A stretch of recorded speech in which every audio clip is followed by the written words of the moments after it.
आप अयोध्या की बात कर रहे हैं, मैं तो एक बात कहना चाहूँगा। अयोध्या के अंदर भारतीय जनता पार्टी का रिकॉर्ड्स उठाइए, एनसीआरबी का डाटा है, क्राइम के रेट पर है, क्राइम के लेवल में सबसे शीर्ष स्थान पर है, तो वो भारतीय जनता पार्टी की योगी आदित्यनाथ की डबल इंजन की सरकार है। आज की डेट में देखा जाए तो 3,000 साढ़े 3,000 के अब हत्याएं हुई हैं, वहाँ रेप सबसे ज़्यादा हुए हैं, बलात्कार हुए हैं, जगह जगह फिरौतियों के मामले नज़र आ रहे हैं, खुलेआम तमंचे लहराए जाते हैं, बहुत सारे आतंक मचाए जा रहे हैं। योगी आपने डबल इंजन की बीरेन्द्र सिंह की मुख्यमंत्री है मणिपुर के अंदर, उनकी भारतीय जनता पार्टी की सरकार में बीजेपी की पार्टी से आते हैं और सेंटर में बीजेपी के प्रधानमंत्री नरेंद्र मोदी जी हैं, स्टेट में भारतीय जनता पार्टी की डबल इंजन की बीरेन्द्र सिंह की मुख्यमंत्री है। वो उनकी सरकार के अंदर क्या हो रहा है, बहन बेटियों को निर्वस्त्र घुमाया जा रहा है और प्रधानमंत्री कोई ट्वीट नहीं करते अपने ट्विटर हैंडल से। शाह की पुलिस 1.5 किलोमीटर 1.5 से 2 किलोमीटर के डिस्टेंस पर वहाँ बैठी रहती है और शाह जी कोई आश्वासन नहीं देते, उनको दिशा निर्देश नहीं देते कि उनके ऊपर एक्शन किया जाए। ये देश के अंदर क्या है? ये बहन बेटियों, महिला बचाओ, बेटी पढ़ाओ बेटी बचाओ का नारा दे रहे थे, आज बेटियों को निर्वस्त्र घुमाया जा रहा है देश के अंदर। ये देश के लिए क्या है? कितना चिंता का विषय है, बहुत बड़े चिंता का विषय है। भारतीय जनता पार्टी के इन वादे, सारे वादे खोखले हैं, चाहे युवाओं का मुद्दा रहा, चाहे किसानों का मुद्दा रहा, चाहे बहन बेटियों की सुरक्षा का मुद्दा रहा। बीएचयू के अंदर बनारस हिंदू विश्वविद्यालय में भारतीय जनता पार्टी के पदाधिकारियों द्वारा बीटेक की छात्रा से रेप किया जाता है और वो पकड़े जाते हैं। ये क्या है?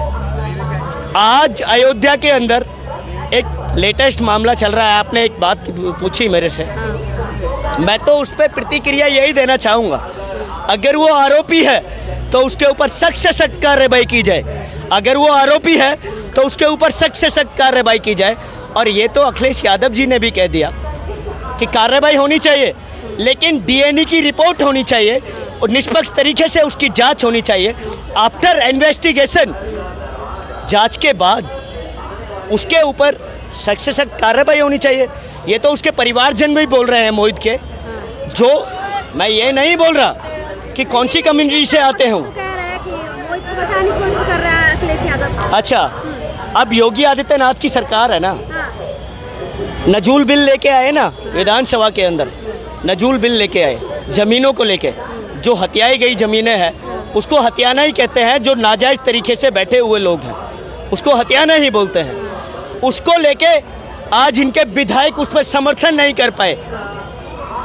योगी सरकार, योगी कैबिनेट एक नजूल बिल लेके आई ज़मीनों को लेकर, और उस पर योगी सरकार के मंत्री और उनका जो मंत्रिमंडल है वो उस पर सहमति नहीं जता पाया, उस पर साइन नहीं कर पाए। क्या उसके अंदर वक्फ बोर्ड के मंत्री बैठे हुए हैं क्या? मुद्दे से भटक रहे हैं। सवाल ये है कि जो नहीं, मुद्दा ये भी है, लेटेस्ट मुद्दा है।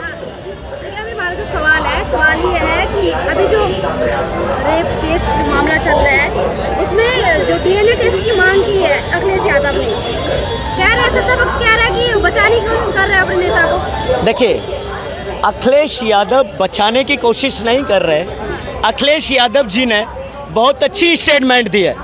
इसको तो जो पढ़ा लिखा युवा है ना, पढ़ा लिखा व्यक्ति है, जो देश के संविधान से प्यार करता होगा, जो संविधान की धज्जियां ना उड़ाना चाहता होगा, जो डॉक्टर भीमराव अम्बेडकर की भावनाओं से प्रेरित होगा और उनकी भावनाओं को समर्थन करता होगा, जो अपने संविधान से प्यार करता होगा, जो डॉक्टर भीमराव अम्बेडकर की सोच को प्यार करता होगा, वो उस अखिलेश यादव के प्रवचन को, उनके सेंटेंस को समर्थन करेगा।